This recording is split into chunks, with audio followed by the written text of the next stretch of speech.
In the summer of 1873, 4 identical men arrived at the port of Savannah, Georgia, aboard the merchant vessel Bremen's Pride.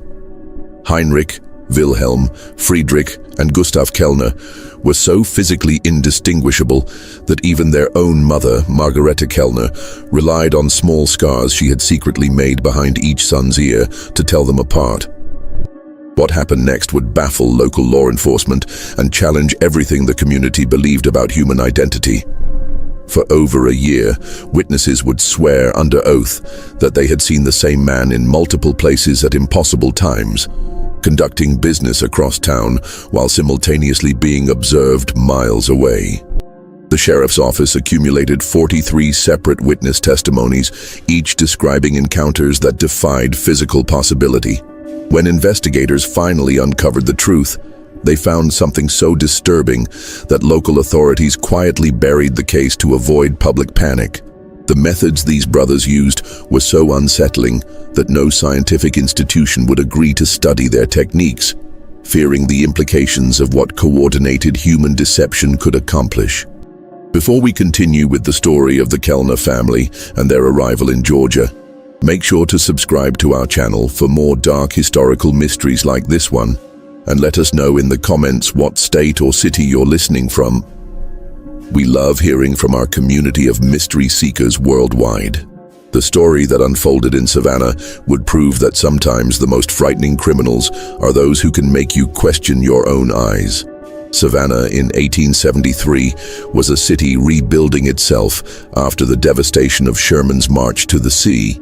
The port welcomed European immigrants with cautious optimism, especially those who arrived with apparent wealth and business credentials.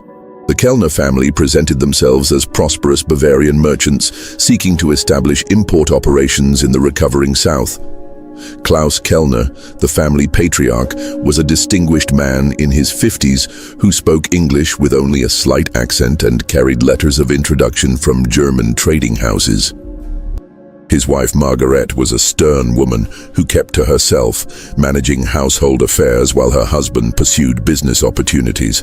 Their 4 sons, Heinrich, Wilhelm, Friedrich, and Gustav, were 27 years old and claimed to serve as partners in the family enterprise.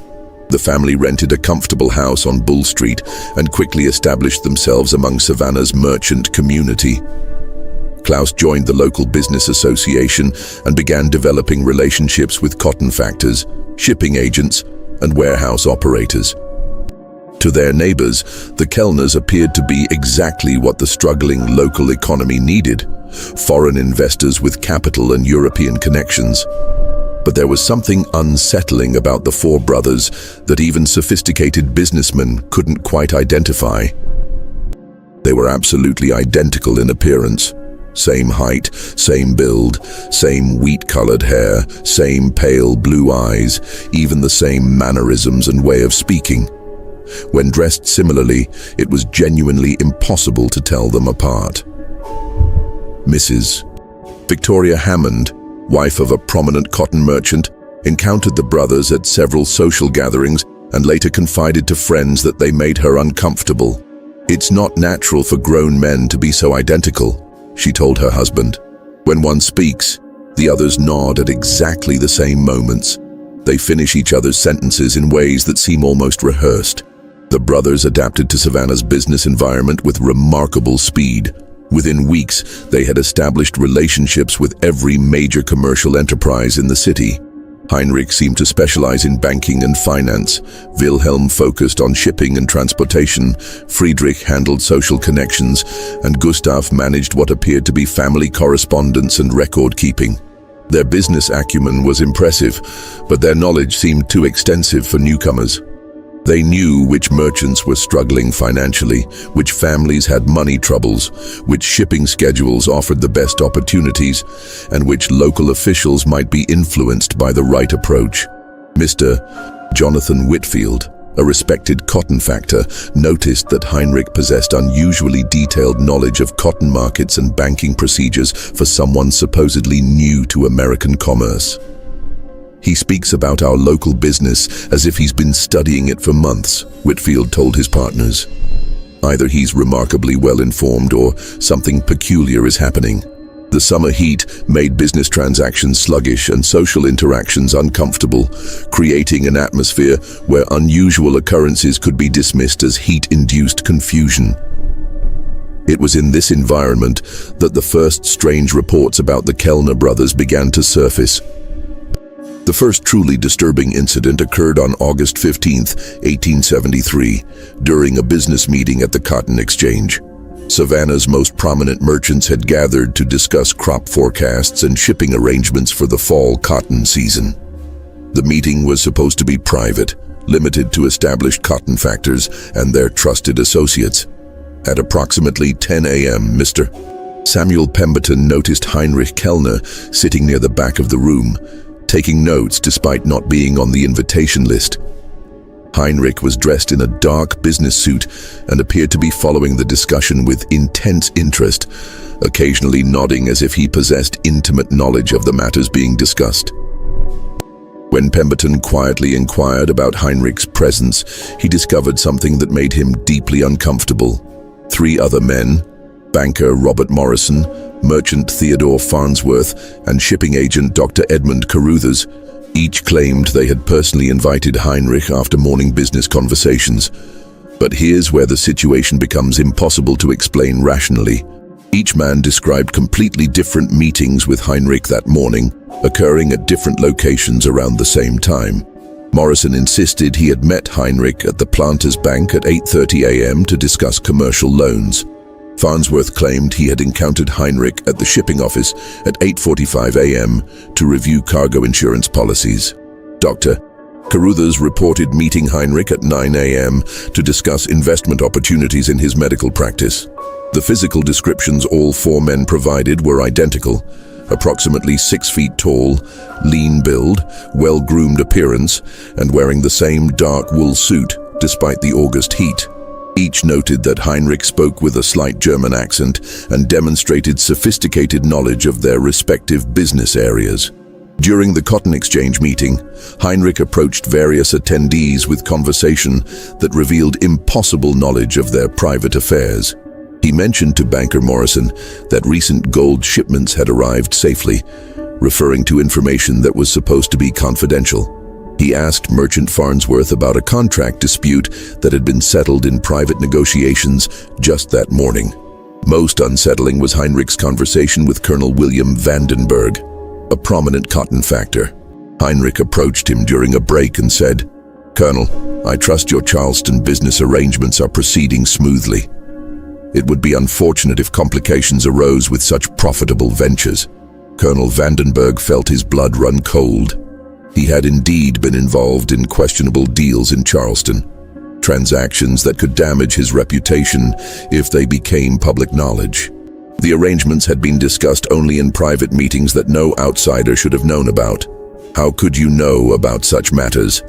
Vandenberg demanded. Heinrich smiled pleasantly. "In business, Colonel, information is valuable currency. Successful merchants learn to listen carefully and observe closely." As the meeting concluded, several attendees compared their experiences and discovered the impossible timeline. Heinrich had apparently conducted detailed business discussions at multiple locations across Savannah during overlapping time periods, each conversation requiring extensive knowledge and careful attention. That evening, an emergency gathering of prominent businessmen was called to discuss what they were calling the German situation. The consensus was that either they were all suffering from collective confusion or something very strange was happening that threatened their business security.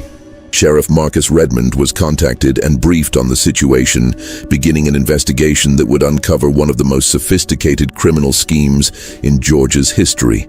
Sheriff Redmond's investigation began on August 20th, 1873, when he could no longer dismiss the mounting reports as simple business rivalry or immigrant prejudice.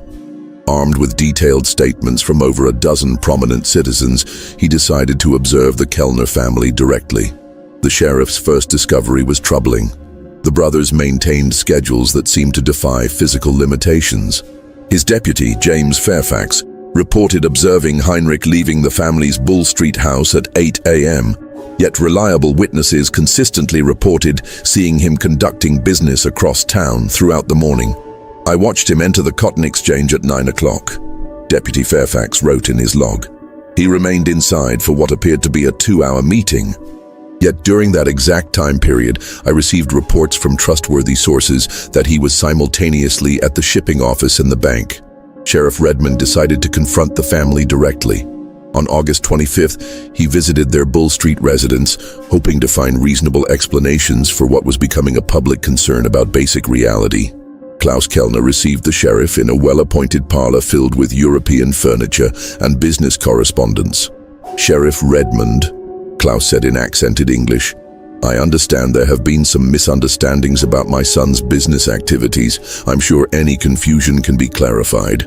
When the sheriff requested to speak with all 4 sons, Klaus seemed hesitant. "My boys maintain very busy schedules, Sheriff.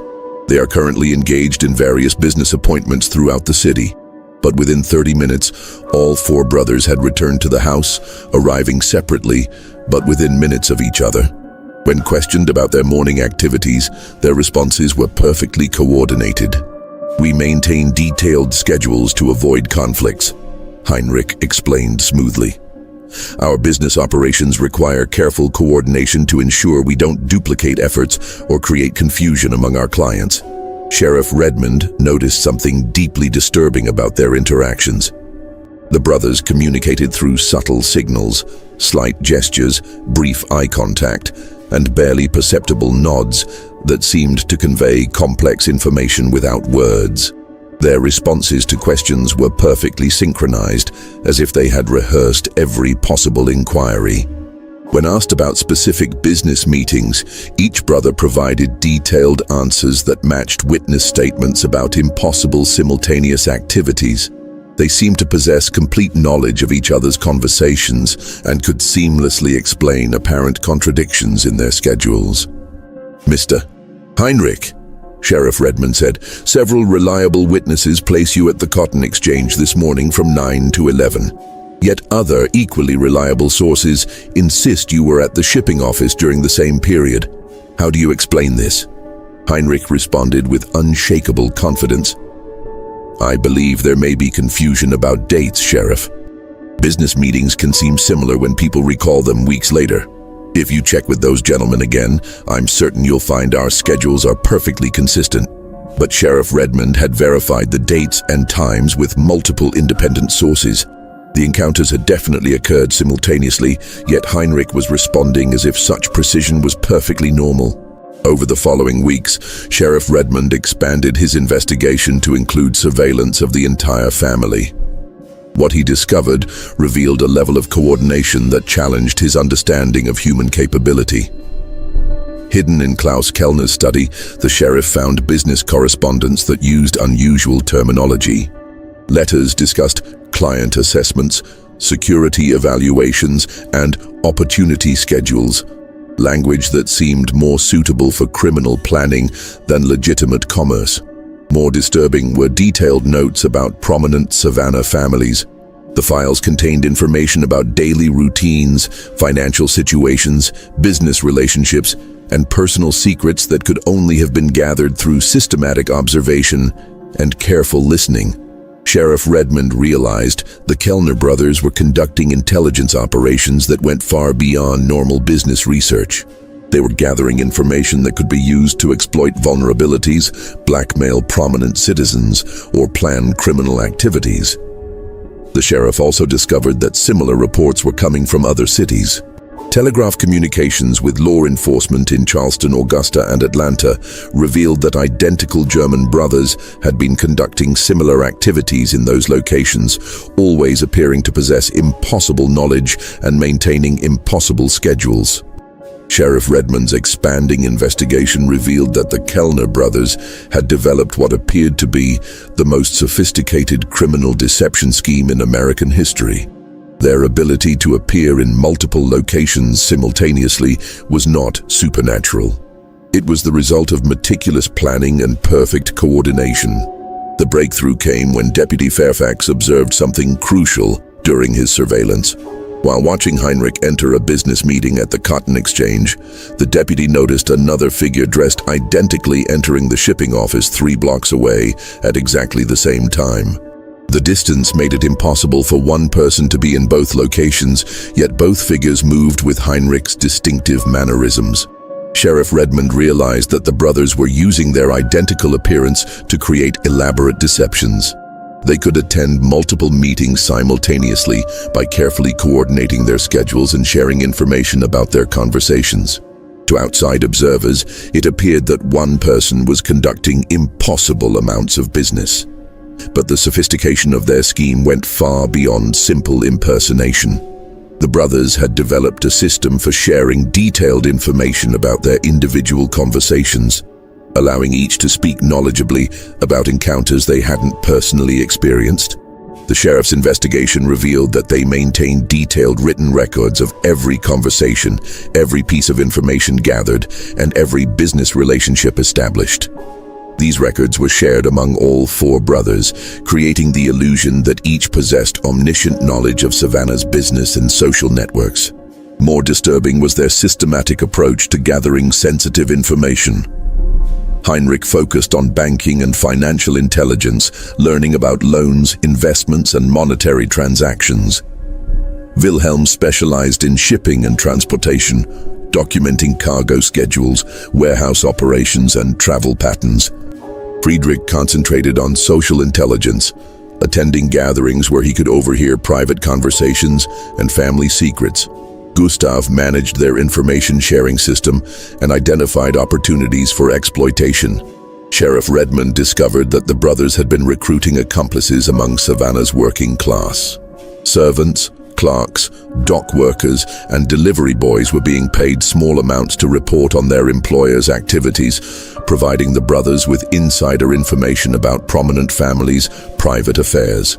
The intelligence network they had created allowed them to know about business deals before they were finalized, family problems before they became public, and financial difficulties before creditors were informed. This advanced knowledge gave them enormous advantages in their business negotiations and social interactions. But Sheriff Redmond's most disturbing discovery was evidence that the brothers were planning to exploit their intelligence gathering for criminal purposes. Hidden documents suggested they were identifying targets for robbery, blackmail, and fraud based on the vulnerabilities they had discovered. Wealthy families who kept large amounts of cash at home, businesses with poor security, and individuals with secrets they would pay to protect had all been systematically catalogued.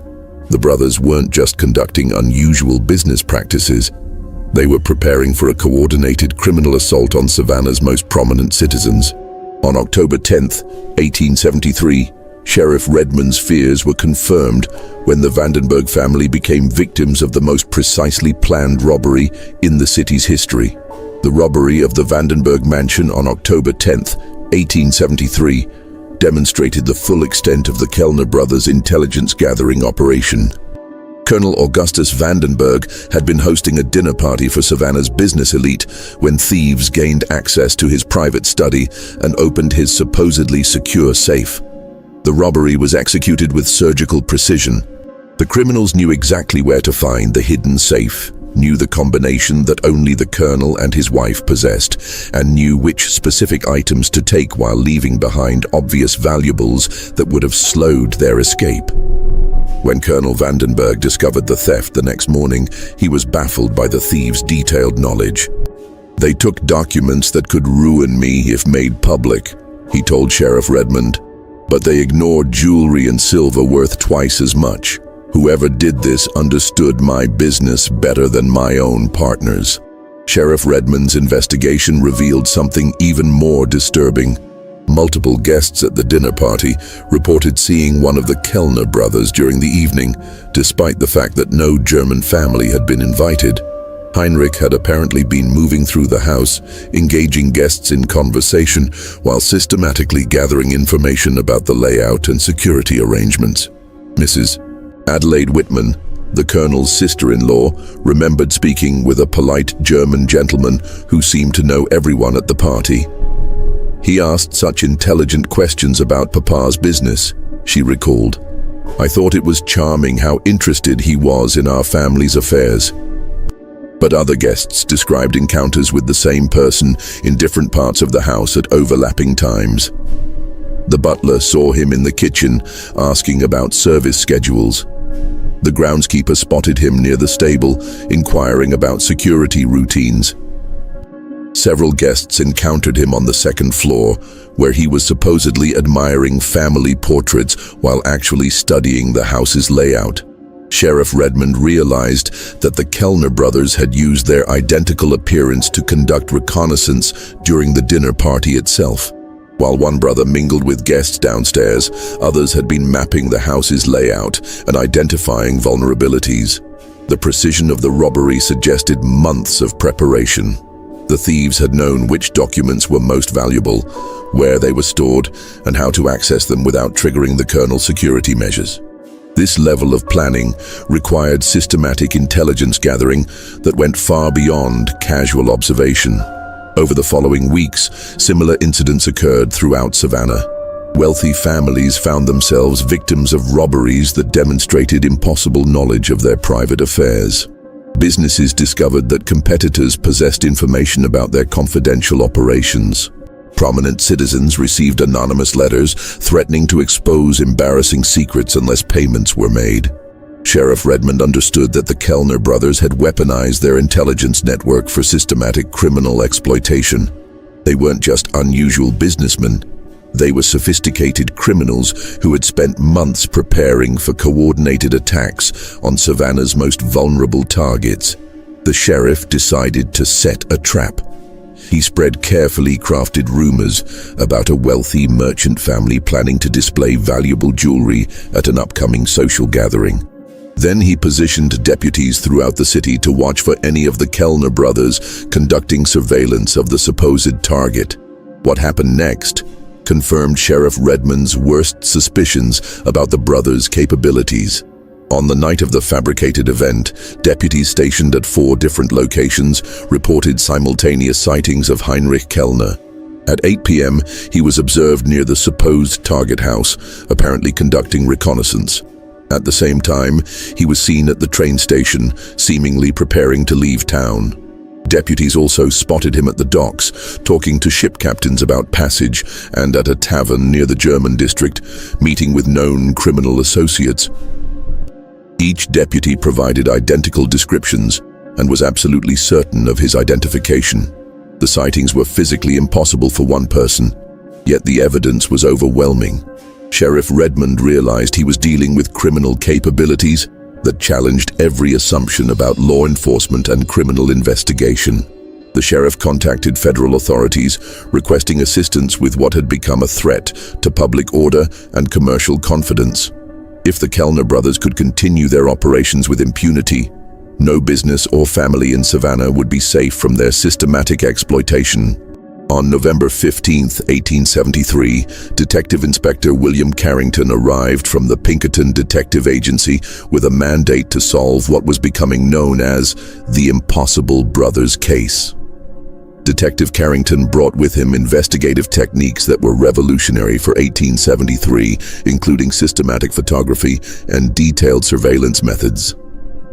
His first step was to establish round-the-clock observation of all 4 brothers simultaneously, something local law enforcement had been unable to accomplish.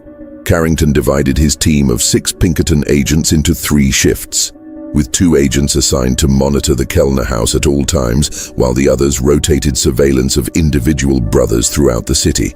For the first time, law enforcement had enough manpower to track all 4 brothers' movements simultaneously and document their impossible coordination. The detectives' first major discovery came after just 3 days of professional surveillance. Agent Thomas Burke, positioned with a telescope on the roof of a building overlooking Bull Street, observed Heinrich leaving the Kellner house at 8:15 a.m. on November 18th. At precisely the same moment, Agent Michael Donovan, stationed near the Cotton Exchange, reported Heinrich entering that building for a scheduled business meeting. "It's impossible," Burke reported to Carrington that evening. I watched Heinrich walk north on Bull Street at 8:15. He was wearing a dark blue coat and carrying a leather portfolio. Donovan swears he saw the same man entering the Cotton Exchange at 8:15, wearing identical clothing and carrying the same portfolio. The distance between these locations is 12 blocks. No man could cover that distance in 0 time. But Carrington's systematic approach revealed something even more intriguing. When agents compared their detailed written observations, they discovered that the brothers were following precisely timed schedules that created what appeared to be impossible simultaneous appearances. Heinrich would leave the house at exactly 8:15, arriving at the Cotton Exchange at 8:45 for a scheduled meeting. During that same 30-minute window, Wilhelm would arrive at the shipping office for his own appointment. But he would be wearing clothing identical to what Heinrich had been observed wearing when leaving the house.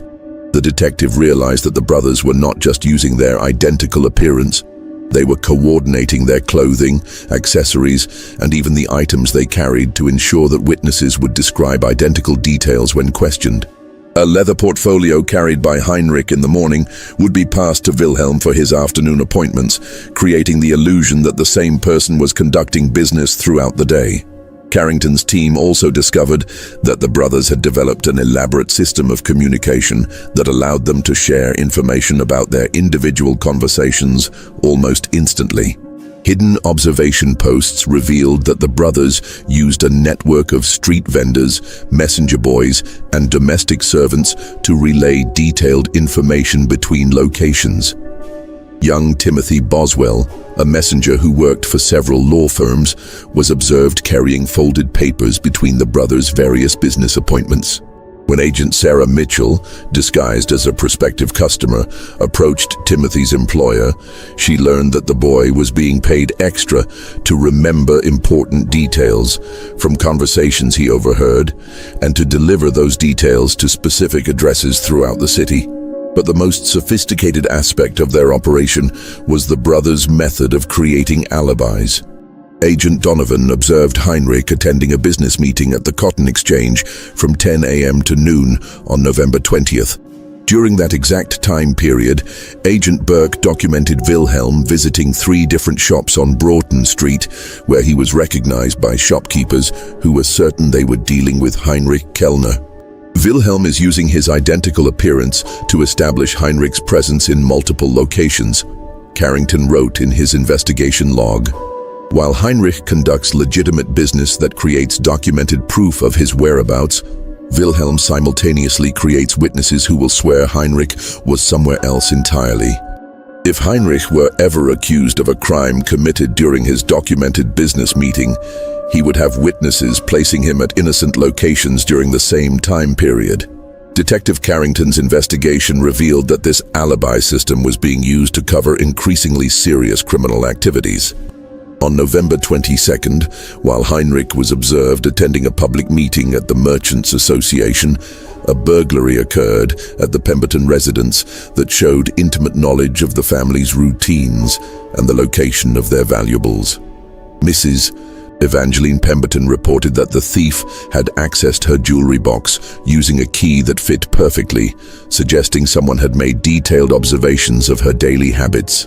The burglar had taken only the most valuable pieces while leaving behind obvious items that would have slowed an escape, behavior that indicated extensive advance planning. But multiple witnesses placed Heinrich at the Merchants Association meeting during the entire time when the burglary occurred. The meeting had been well attended, with dozens of prominent businessmen who could vouch for Heinrich's presence. The alibi seemed unshakable until Detective Carrington realized that Wilhelm, Friedrich, or Gustav could have committed the burglary while Heinrich established his public presence elsewhere. The detective's breakthrough came when he decided to test the brothers' coordination directly. On November 25th, Carrington arranged for Sheriff Redmond to visit the Kellner house at exactly 2 p.m. with a warrant to question Heinrich about the Pemberton burglary. At the same time, Agent Burke was positioned to observe Heinrich at a scheduled business meeting at the shipping office. When Sheriff Redmond arrived at the Bull Street house, Heinrich was indeed present and cooperative, expressing surprise about the burglary and providing detailed information about his whereabouts during the time it occurred.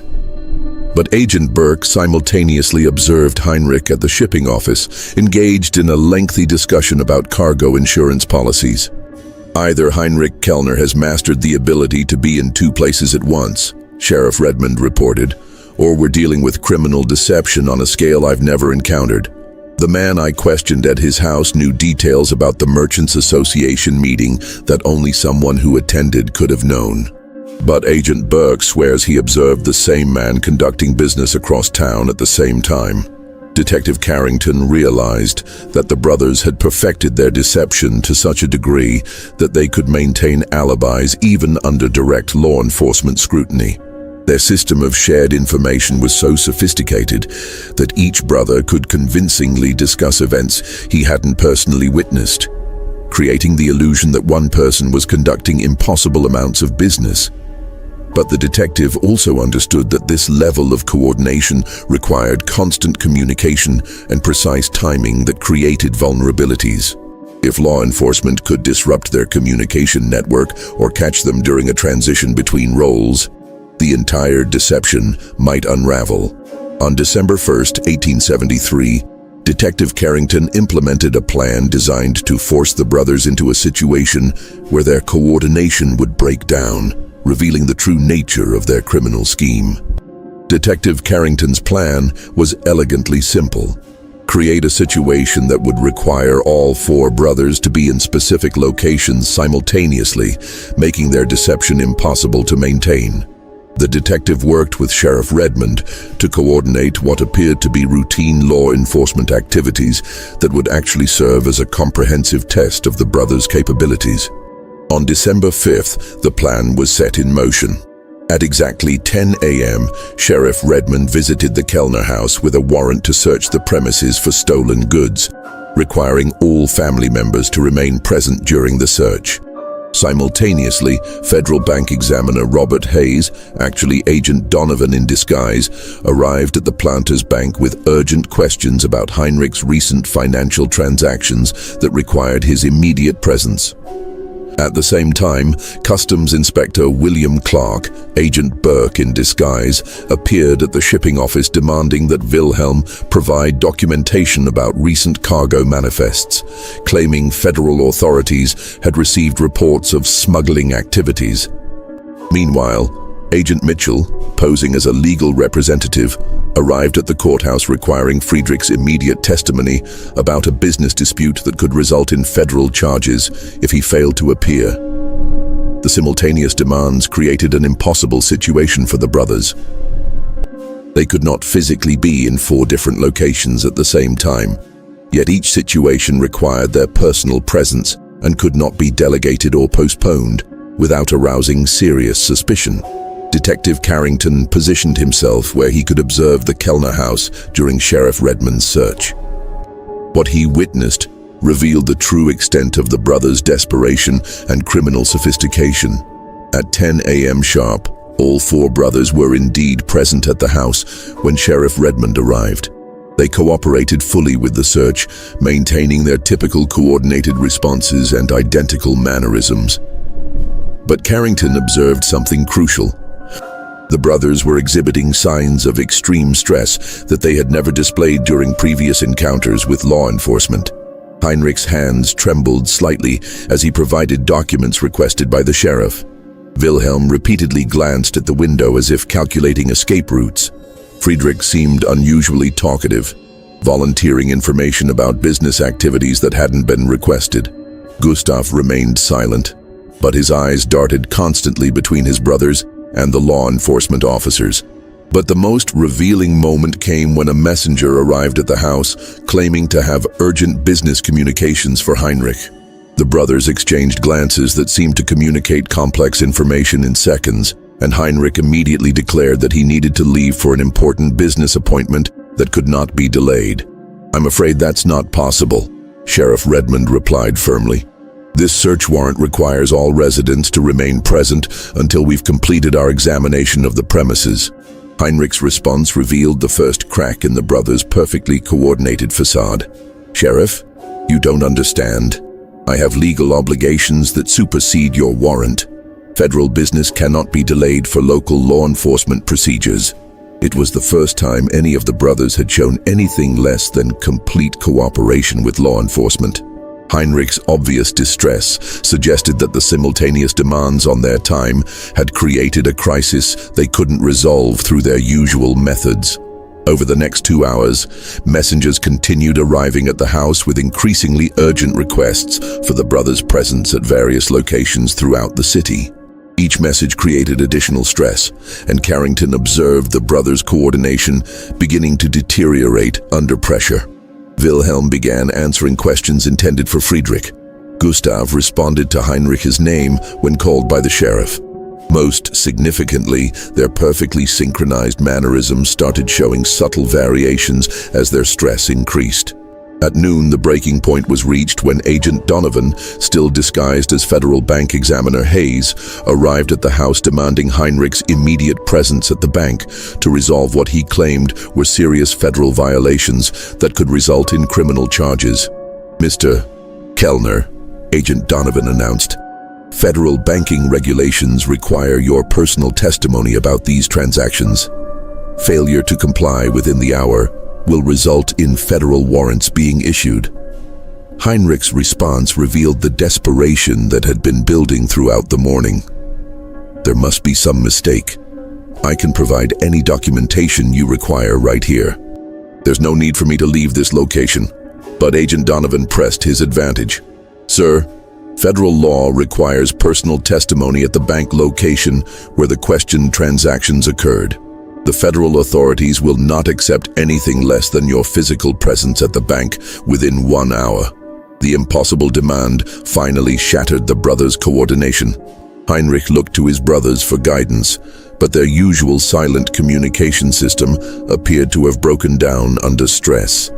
For the first time since the investigation began, the 4 brothers seemed like separate individuals rather than components of a coordinated unit. It was Gustav who finally revealed the truth, apparently deciding that cooperation might be preferable to whatever consequences they were facing. "Sheriff," he said quietly, "we need to explain something about our business methods." Gustav's decision to cooperate marked the end of the Kellner brothers' 18-month criminal operation and the beginning of confessions that revealed the full scope of their sophisticated deception scheme. Over the following days, each brother provided detailed accounts of their methods, motivations, and the crimes they had committed throughout Savannah. Heinrich, as the apparent leader of their operation, provided the most comprehensive explanation of their techniques. "We realized early that our identical appearance was an advantage that could be exploited," he told Detective Carrington during questioning. "If people couldn't tell us apart, we could create alibis and gather information in ways that would be impossible for normal criminals." Heinrich's confession revealed that the brothers had been planning their Savannah operation for over 2 years before arriving in the city. They had studied newspaper reports about the local business community, corresponded with potential accomplices, and even sent advance scouts to gather preliminary intelligence about security and law enforcement capabilities. "We chose Savannah specifically because it was large enough to provide substantial opportunities, but small enough that we could systematically map the entire social and commercial network," Heinrich explained. "We needed a community where we could establish ourselves quickly, but where law enforcement lacked the resources to investigate complex criminal schemes." Wilhelm's confession focused on the practical aspects of their coordination. "We developed a system of precise timing and information sharing that allowed us to maintain the illusion that one person was conducting multiple activities," he told Sheriff Redmond. "Every conversation, every piece of information, every detail of our individual activities was recorded and shared with the others immediately." Wilhelm revealed that the brothers maintained detailed written logs of every interaction they had with Savannah residents. These logs included personal information, business details, family secrets, and vulnerabilities that could be exploited for criminal purposes. The information was so comprehensive that any brother could speak knowledgeably about relationships and conversations he hadn't personally experienced. "We treated information like currency," Wilhelm explained. "The more we knew about people's private affairs, the more we could manipulate them for our purposes. People trusted us because we seemed to understand their business better than their own partners." Friedrich's confession revealed the psychological aspects of their operation. "We learned to study people's behavior, identify their weaknesses, and exploit their assumptions about identity and memory," he told Detective Carrington. "People see what they expect to see. If they expected to meet Heinrich, they would interpret any of us as Heinrich, even if there were subtle differences." Friedrich described techniques they had developed for reading facial expressions, voice patterns, and body language that allowed them to gather information during casual conversations. They had become expert at asking leading questions that encouraged people to reveal private information without realizing they were being manipulated. "Most people want to talk about themselves and their problems," Friedrich explained. "We simply provided opportunities for them to share information while making them feel like we were genuinely interested in their success and well-being." Gustav's confession focused on their criminal activities and the specific crimes they had committed. "We stole approximately $78,000 in cash, jewelry, and valuable documents over 18 months, he told federal authorities. We also extorted $12,000 through blackmail schemes based on embarrassing secrets we discovered about prominent families." Gustav provided detailed information about their burglary techniques, which relied heavily on advanced intelligence gathering. "We never robbed anyone without spending weeks studying their routines, their security measures, and their most valuable possessions," he explained. "By the time we entered someone's home, we knew exactly where to find what we wanted and how to avoid detection." The brothers' confessions also revealed that their criminal activities had been escalating toward more serious crimes. They had been planning a coordinated series of bank robberies and potentially kidnapping schemes that would have targeted the children of wealthy families for ransom. "We were running out of opportunities for simple burglary and extortion," Heinrich admitted. "Savannah was becoming too familiar with our methods, and we needed larger scores to justify the risks we were taking." Detective Carrington's investigation revealed that the brothers had been preparing to leave Savannah and establish similar operations in Charleston or Atlanta. They had already begun developing new identities and establishing preliminary contacts in those cities when law enforcement pressure made their departure necessary. The trial of the Kellner brothers began in Savannah's federal court on February 20th, 1874. The case attracted significant attention throughout Georgia and established legal precedents for prosecuting sophisticated fraud schemes that exploited human psychology and perception. Judge Samuel Morrison presided over proceedings that lasted 6 weeks and included testimony from over 60 witnesses. The prosecution, led by federal attorney Jonathan Hayes, focused on the systematic nature of the brothers' crimes and their exploitation of public trust. These defendants didn't simply commit robbery, Attorney Hayes argued in his opening statement. They conducted a coordinated assault on the basic foundations of social trust and commercial confidence. Their crimes threatened the very fabric of community cooperation that makes civilized society possible. The defense, led by attorney Marcus Williams, argued that the brothers' techniques, while unusual, constituted fraud rather than the more serious charges of conspiracy and criminal enterprise that federal prosecutors had filed. "My clients are guilty of theft and deception," Williams conceded, "but their methods, however sophisticated, represent individual criminal acts rather than the kind of organized conspiracy that federal charges require." But the prosecution's evidence, including the detailed logs and records seized from the Kellner house, demonstrated that the brothers' activities constituted the most sophisticated criminal organization ever documented in Georgia. Their systematic approach to intelligence gathering, coordination of alibis, and exploitation of multiple victims over an extended period clearly met federal standards for organized criminal enterprise. Heinrich, Wilhelm, Friedrich and Gustav Kellner were convicted on all charges after jury deliberation lasting 2 days. Judge Morrison sentenced each brother to 12 years imprisonment, noting that their crimes represented a new category of criminal sophistication that required severe penalties to deter similar schemes. The defendants have demonstrated that traditional assumptions about criminal capability are no longer adequate, Judge Morrison stated during sentencing.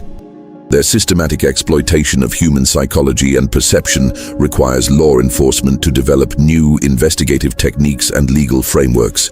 The brothers served their sentences at separate federal facilities to prevent them from coordinating any escape attempts or continuing their criminal cooperation. Heinrich and Wilhelm were released after serving 10 years, with 2 years reduced for good behavior and cooperation with ongoing investigations. Friedrich served his full 12-year sentence, refusing to provide additional cooperation beyond his initial confession. Gustav died in prison in 1881 from tuberculosis, apparently never adapting to the isolation and regimentation of federal incarceration. After their release, Heinrich and Wilhelm disappeared from public records, apparently establishing new identities and leaving no trace of their subsequent activities. Friedrich returned to Germany after his release, but German authorities reported no criminal activities associated with his name. The brothers' subsequent fates remain unknown, though law enforcement agencies occasionally investigated reports of similar criminal schemes that might have involved their participation. The stolen assets were partially recovered through the brothers' cooperation and Detective Carrington's investigation of their financial networks. Approximately $35,000 in cash and jewelry was returned to victims, though many families never recovered their losses completely. The brothers had converted much of their stolen wealth into gold and currency that was hidden in locations they refused to reveal. Detective Carrington's investigation techniques and documentation methods became standard practices for complex criminal cases throughout the Southeast. His detailed approach to surveillance, witness interviews, and evidence analysis influenced law enforcement practices for decades and established his reputation as one of America's most capable investigators. The Kellner case also led to improved cooperation between local and federal law enforcement agencies. The sophistication of the brothers' crimes demonstrated that traditional jurisdictional boundaries were inadequate for dealing with criminals who operated across multiple communities and exploited weaknesses in communication between different agencies. Sheriff Redmond continued to investigate similar reports throughout the remainder of his career, but never encountered another criminal scheme that matched the Kellners' coordination and sophistication.